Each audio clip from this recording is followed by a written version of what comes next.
Selamat pagi pemirsa Guntur Entertainment dimanapun berada. Jumpa kembali bersama saya Tias Paramita pagi ini di Fintalk Financial Talk, obrolan seputar keuangan. Kali ini Tias tidak sendiri, yang pasti sudah ada Pak Ananta. Selamat pagi Pak Ananta. Selamat pagi Tias. Dan Pak Ananta juga nggak mau sendiri kayaknya ya, udah gandeng temennya kemarin langsung. Iya. Ini ada Ibu Luputu Dina Febrina Dewi SE. Selamat pagi Bu Dina. Selamat pagi. Nah, jadi buat yang belum tahu mungkin ya Bu Dina ini siapa. Jadi beliau ini adalah pendiri dan pelaku usaha ekonomi kreatif ya, pemilik brand Dean's Handmade gitu. Jadi istilah ekonomi kreatif tuh mungkin udah nggak asing lagi ya terdengar di telinga kita. Tapi mungkin bagi Anda masih banyak yang belum tahu sebenarnya pengertian ekonomi kreatif itu apa dan usaha seperti apa sih yang harus kita buat biar kita bisa dibilang sebagai pelaku usaha di industri kreatif ini. Makanya untuk itu kali ini Tias bakal ngobrol bareng dengan dua narasumber kita kali ini. Sebelum ke Bu Dina, mungkin Tias mau ke Pak Ananta dulu ya. Mungkin dasarnya dulu secara teoritis bisa dijelaskan sedikit ekonomi kreatif itu sebenarnya apa sih Pak? Jadi ekonomi kreatif itu adalah sebuah ekosistem sebenarnya ya, bagaimana kreativitas berhubungan dengan lingkungan dan pasar gitu. Jadi kata kunci ekonomi kreatif itu ya memang kreativitas gitu. Jadi berbeda halnya dengan ekonomi agraris maupun industri gitu ya, yang menekankan sumber daya pada sumber daya alam, mesin gitu ya. Tapi sumber daya ekonomi kreatif ini memang sebuah sektor perekonomian yang mengandalkan kreativitas sebagai modal utamanya gitu. Nah, kreativitas inilah yang kemudian didukung oleh lingkungan yang sesuai, kemudian didukung juga oleh pasar dan bagaimana kita mengarsipkan produk-produknya untuk kembali dikembangkan menjadi produk atau jasa kreatif lainnya gitu. Jadi ini merupakan sebuah sektor ekonomi yang kalau bisa dikatakan sumber dayanya tidak terbatas gitu. Ya, karena sumber dayanya adalah manusia sendiri, dalam hal ini adalah kreativitasnya. Jenis-jenisnya juga ada banyak ya Pak ya? Banyak sekali. Dari rilis yang kita dapatkan di buku cetak biru ekonomi kreatif terdapat 15 subsektor ekonomi kreatif gitu ya. Jadi yang pertama arsitektur. Jadi arsitektur, bangunan dan seterusnya, kemudian desain, kemudian film, video, fotografi, kuliner. Nah, kuliner itu juga termasuk ekonomi kreatif subsektornya. Kemudian kerajinan, mode, musik ya, musik, kemudian penelitian, iklan gitu ya, game interaktif, penelitian dan pengembangan, seni rupa, seni pertunjukan, teknologi informasi, TV dan radio. Jadi Guntur ini juga pelaku ekonomi kreatif sebenarnya. Oke, nah selain Guntur ya, yang pasti di sini udah ada Bu Dina juga, selaku seperti yang tadi bilang pemilik brand dari Dean's Handmade gitu ya, udah dibilang. Jadi produknya bisa dilihat mungkin ini ya tas-tas hasil karyanya Bu Dina ya, ini handmade semua Bu ya? Handmade semua dan saya kerjakan sendiri semua. Semua dari tangannya Bu Dina sendiri langsung. Nggak pakai perantara. Oke, mungkin bisa diceritakan Bu, sejak kapan sih memulai bisnis ini dan gimana kok bisa kecantol sama bisnis industri kreatif ini? Oke, kebetulan memang semua usaha saya ini yang Dean's Handmade ini saya rintis secara tidak sengaja, yaitu kebetulan sejak 2 tahun yang lalu. Pada waktu itu saya sedang melakukan kunjungan ke pengusaha andek di daerah barat, yaitu di daerah Endek Mas Tuli. Kemudian di sana saya melihat ibu-ibu pengrajin endek itu banyak barangnya sisa, yaitu serpihan kecil, potongan-potongan kecil yang tidak termanfaatkan. Kadang mereka hanya pakai sebagai lap dan sebagainya. Di situ saya berpikir ini bagaimana ya caranya untuk memanfaatkan. Sedangkan saya juga waktu itu tidak punya kemampuan sama sekali untuk mengubah kain itu menjadi sesuatu yang berguna. Pada saat itu saya juga kebetulan main ke rumah teman dan melihat ada ibu-ibu PKK yang sedang latihan untuk membuat pouch atau dompet kosmetik yang sederhana itu. Di situ saya lihat, kemudian saya sempat mengintip mereka untuk mengerjakan. Karena saya tidak punya alat dan sebagainya, saat itu saya tidak latihan sih sebenarnya. Sampai di rumah saya bercerita kepada suami saya bahwa ada pelatihan untuk membuat dompet dan pouch di salah satu balai desa gitu. karena tidak punya alat saya tidak mengerjakannya. Kemudian beberapa hari kemudian tiba-tiba ada paket yang isinya ternyata mesin jahit. Nah dari situ saya buka-buka YouTube dan sebagainya untuk belajar caranya membuat dompet dan sebagainya. Semua saya lakukan secara otodidak sih sebenarnya. Dari itu saya meminta pengrajin endek Mas Tuli untuk mengirimkan beberapa sampel kain-kain sisanya, percanya dikirimkan kepada saya yang kemudian saya ubah menjadi dompet sederhana, kemudian saya belajar bikin tas dan sebagainya sih. Semua berproses seperti itu saja. Pastinya semua berproses. Berarti bisa dibilang ini usahanya baru merintis Bu ya, baru 2 tahun yang lalu? Iya, baru 2 tahun sih. Oke, nah tadi Ibu bilang belajarnya otodidak, berarti nggak ada gurunya ya, bisa dibilang seperti itu? Bisa dibilang tidak ada gurunya, hanya melihat dari beberapa teman dan juga melihat dari YouTube dan sebagainya. Sebenarnya sumber guru kita itu ada macam-macam sih, tidak harus dari pelatihan atau sektor formal.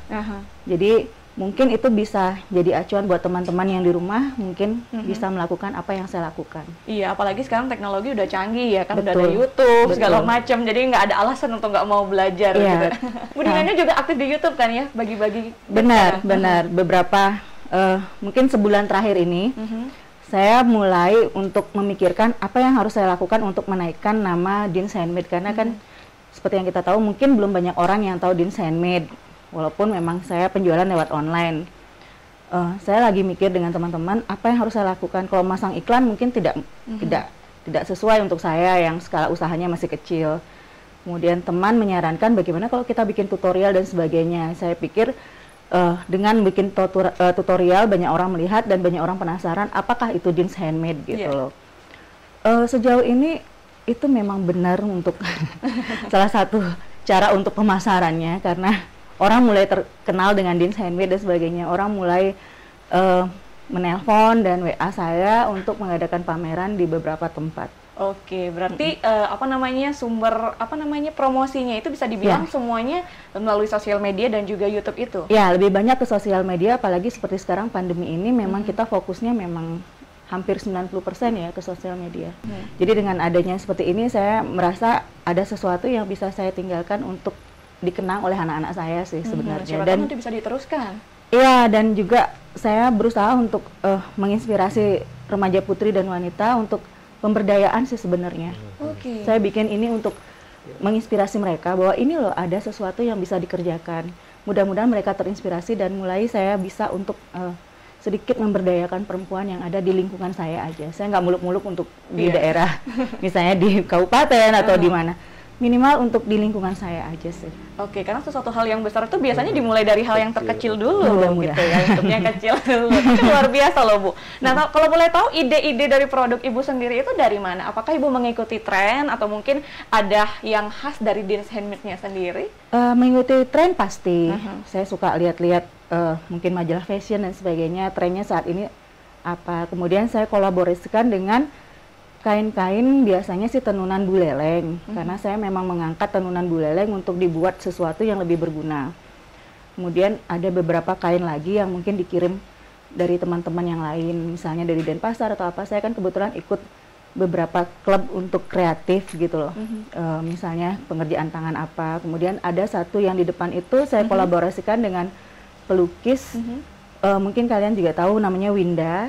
Jadi kebetulan beliau itu difabel, jadi beberapa pouch atau tas saya kirim ke sana, kemudian dia lukis, saya kemudian berusaha untuk menjualkan. Oke, jadi mungkin bisa Tias angkat sedikit ya. Jadi ini yang dibilang sama Bu Dina tadi, ini emang langsung dilukis tangan gitu ya. Bukan cetakan apalagi printan Bu ya. Betul. Ini memang benar-benar dikerjakan oleh pelukis asli gitu ya. Kalau Tias disuruh mah nggak bisa Bu ya. Maaf. Terus nanti beli aja kalau gitu.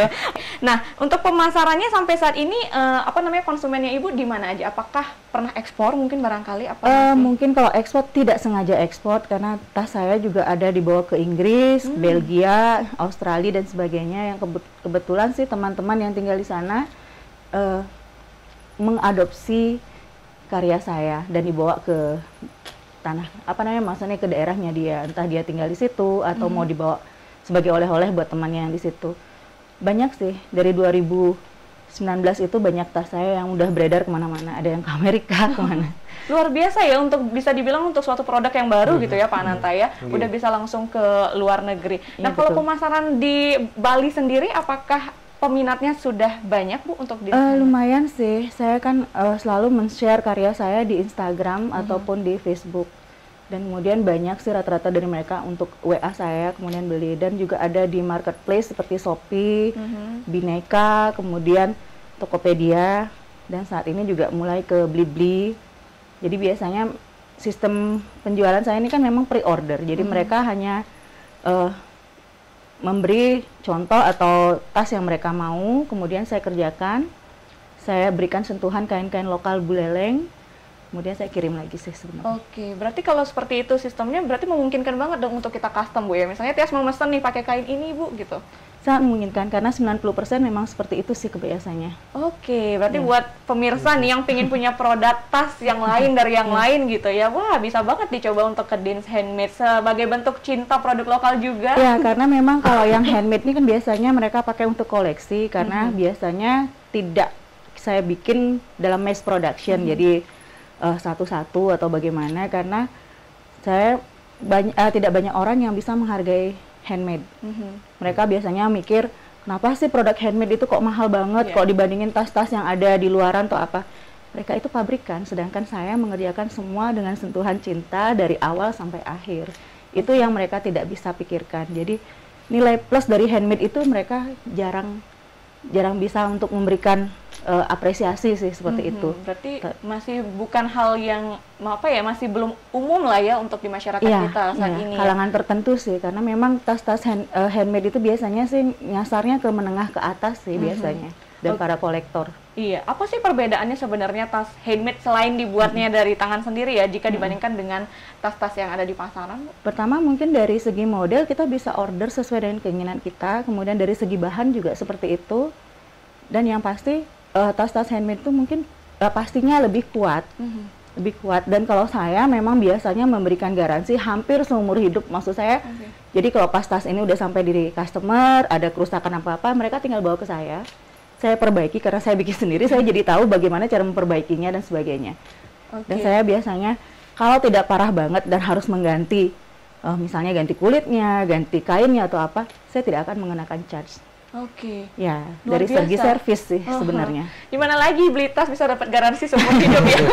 Kayak kita beli HP aja garansinya seumur hidup gitu kan.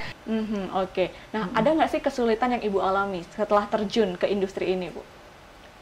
Paling untuk menyadarkan masyarakat bagaimana cara menghargai apa itu produk handmade, kemudian bagaimana itu proses handmade, sehingga harga-harga produk handmade itu pasti lebih mahal daripada produk pabrikan. Dan itu juga salah satu dasar kenapa saya bikin konten kreatif.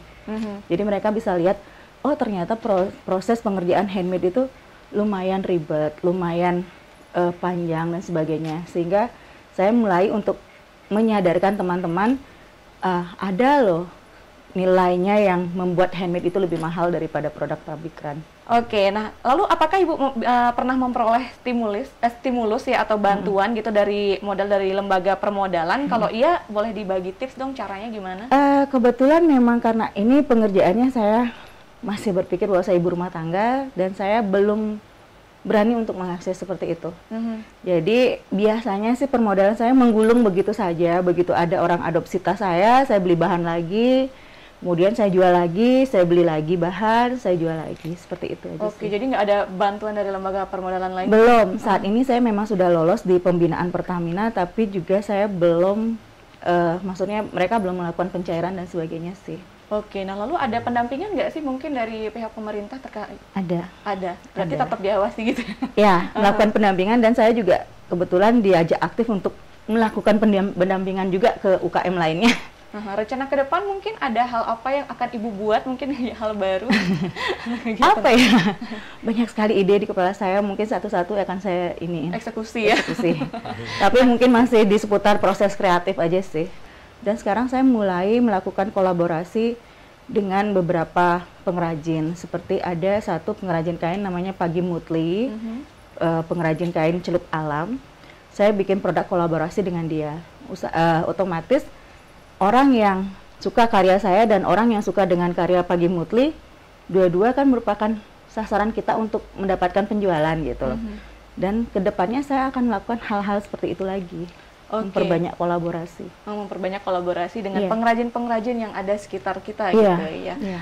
Oke deh, ke Pak Ananta nih sekarang Pak. Udah mendengar seperti itu perjalanannya. Berarti peluang industri kreatif di Indonesia gitu ya, atau mungkin di Singaraja itu besar sekali seharusnya Pak ya? Besar sekali. Dari data di tahun 2020 kemarin itu penyumbang PDB sampai 1.100 triliun. Jadi ini jumlah yang luar biasa gitu. Dan seperti yang saya sampaikan tadi, ekonomi kreatif ini memiliki banyak keunggulan gitu. Jadi beda dengan sektor yang lain, ekonomi kreatif ini sumber dayanya tidak terbatas gitu. Nah, banyak juga yang kemudian memiliki dimensi pemberdayaan seperti yang dilakukan oleh Bu Dina gitu. Jadi perempuan sebagai pelaku industri kreatif itu kalau di sektor lain boleh jadi tidak bisa ya. Tapi ketika dia masuk ke sektor ekonomi kreatif, ini perempuan yang katakanlah ibu rumah tangga, tinggal di rumah, itu bisa terjun ke sini dan bisa berdaya dan sekaligus menambah perekonomian keluarga gitu. Jadi memang memiliki karakteristik yang berbeda, pemanfaatan sumber daya yang berbeda, dan ya ini tidak bisa dilepaskan dari perkembangan teknologi informasi gitu ya. Jadi perkembangannya dari ekonomi agraris, kemudian industri, kemudian berkembang ekonomi informasi, sampai sekarang ekonomi kreatif ini memang tidak bisa dilepaskan dari perkembangan teknologi informasi. Kolaborasi itu jadi kata kuncinya, bagaimana beliau bisa berkolaborasi dengan berbagai pelaku ya, menciptakan sebuah ekosistem kreatif. Dan ini yang sangat diperlukan, perlu dikembangkan, dibantu oleh semua pihak gitu, karena nantinya ini akan semakin membesar dan meningkatkan potensi perekonomian dari ekonomi kreatif ini. Oke, jadi emang peluangnya besar sekali gitu ya Besar, Pak Ananta besar, ya. ya. Aha, dan ini juga kesempatan bagi generasi muda sebenarnya untuk Betul. unjuk gigi nih sekarang Betul. gitu ya, kreativitas apa yang dimiliki gitu. Iya. Jangan mau kalah sama Bu Dina. Iya. Bu Dina aja bisa gitu ya, Iya. walaupun dulu nggak punya basic menjahit basic. sama sekali Iya. katanya gitu ya, dari mencontek katanya awalnya. Ya. Terus belajar juga otodidak, akhirnya bisa buat brand sendiri dan luar biasa, hasilnya cantik-cantik emang tasnya semua. Kalau menurut Pak Ananta emang sepenting itu ya untuk perlindungan hukum atau hak cipta dari produk di para pelaku industri kreatif ini sendiri? Ya, jadi sangat penting seperti yang sudah dikatakan oleh Pak Nardo tadi ya, ini memang merupakan sebuah kunci juga bagi keberhasilan dan sekaligus titik lemah gitu, utamanya pada pelaku industri kreatif yang masih kecil gitu ya. Memang ini perlu memang pemikiran, pendampingan, sehingga untuk mengembangkan industri kreatif ini semua pihak harus terlibat gitu ya. Jadi pemerintah seperti yang dikatakan oleh Bu Dina tadi, kemudian lembaga perbankan, kemudian termasuk perguruan tinggi juga gitu. Karena industri kreatif ini kan merupakan sebuah industri yang memerlukan selalu pendampingan, kemudian ya saran dan seterusnya. Dan memang kita juga menyadari bagaimanapun juga industri kreatif ini kalau kemudian mengalami permasalahan hukum, nah itu dia. Tidak saja kepada mereka yang berkreasi, tapi yang ketika meniru kemudian mengalami permasalahan hukum, umumnya yang meniru itu kan juga pelaku usaha, ya wirausahawan juga gitu. Ini perlu juga mendapatkan pendampingan gitu. Jadi jangan sampai yang meniru ini juga nanti mengalami permasalahan hukum gitu ya. Sehingga perlu disadarkan memang bahwa aspek hak cipta itu merupakan aspek yang penting gitu. Seperti yang saya sampaikan tadi, modal utama dari ekonomi kreatif ini kan memang kreativitas gitu. Oleh sebab itu orang relatif gampang untuk terjun ke industri ini atau ekonomi kreatif ini. Kalau di sektor yang lain kan perlu modal, uang, tenaga kerja dan seterusnya. Tapi seperti yang disampaikan oleh Bu Dina, beliau bisa masuk ke situ ya berbekal kreativitas gitu, ide dengan sumber daya yang bisa dikatakan terbatas gitu. Nah, justru itu kemudian kreativitas itu perlu dilindungi ya secara hukum. Menurut Pak Ananta sendiri, hambatan yang ada saat ini bagi para pelaku industri kreatif itu apa, Pak? Ya, jadi hambatan yang pertama kadang-kadang memang kalau kita akui bersama industri kreatif atau ekonomi kreatif itu memerlukan lingkungan ya, gitu. Lingkungan yang ekosistem yang mendukung gitu. Nah, jadi kalau Bu Dina boleh jadi dia sudah mendapatkan ekosistem yang sesuai gitu ya. Nah, kemudian kondisi yang berbeda boleh jadi dialami oleh pelaku industri kreatif yang lain gitu. Nah, disinilah kemudian yang perlu mendapatkan bantuan sebenarnya dari berbagai pihak gitu, sehingga mereka kemudian bisa berkembang seperti ya apa yang kita harapkan. Sebenarnya Indonesia ini memiliki berbagai potensi gitu. Itu kuncinya. Jadi Indonesia punya batik misalnya ya kan, endek, kemudian kuliner luar biasa sekali. Nah, kalau itu berada dalam sebuah ekosistem yang mendukung, gitu, saya yakin semuanya bisa berjalan dengan baik. Iya, ekosistem dan dukungan berbagai pihak yang ya, pasti. Ya, betul, sekali lagi nggak bisa sendiri gitu betul, kalau jalan. Kalau sendiri gitu. kelagapan ini mau gimana gitu ya, pasti bingung sendiri. Oke. Nah, Bu Dina sendiri pameran-pameran yang diikuti sebatas di lokal Bali aja atau udah pernah keluar mungkin? Saya kebetulan pernah digandeng Pemda Buleleng. Pertama kali saya menekuni usaha ini ke Inacraft di Jakarta. Kemudian di lokal-lokal Bali juga beberapa, dan tidak sengaja juga saya dibawa oleh teman ke Rusia kemarin tahun 2019. Berarti bisa dibilang respon dari orang dari luar itu lebih baik ya, atau mungkin bisa dibilang lebih mengerti terkait produk handmade, bisa dibilang. Kalau saya mikirnya bukan hanya respon ya, jadi saya lebih fokus terus berkarya, terus semangat, nanti yang lain akan mengikuti. Maksudnya semua itu akan mengikuti apa yang kita lakukan lah. Oke, mungkin sedikit lagi Bu, tips and trick gimana caranya Ibu bisa bertahan nih untuk di industri kreatif sekarang? Kalau saya sih menjaga mood untuk tetap kreatif sih, kalau menurut saya. Saya akan terus berkarya, saya akan terus membuat sesuatu hasil, tidak perlu memikirkan nanti ada nggak ya yang suka, ada yang mau mengadopsi tas saya nggak mikir seperti itu. Saya akan fokus terus berkarya. Nanti seperti yang saya bilang tadi, semua itu akan mengikuti. Tidak akan mengkhianati hasil.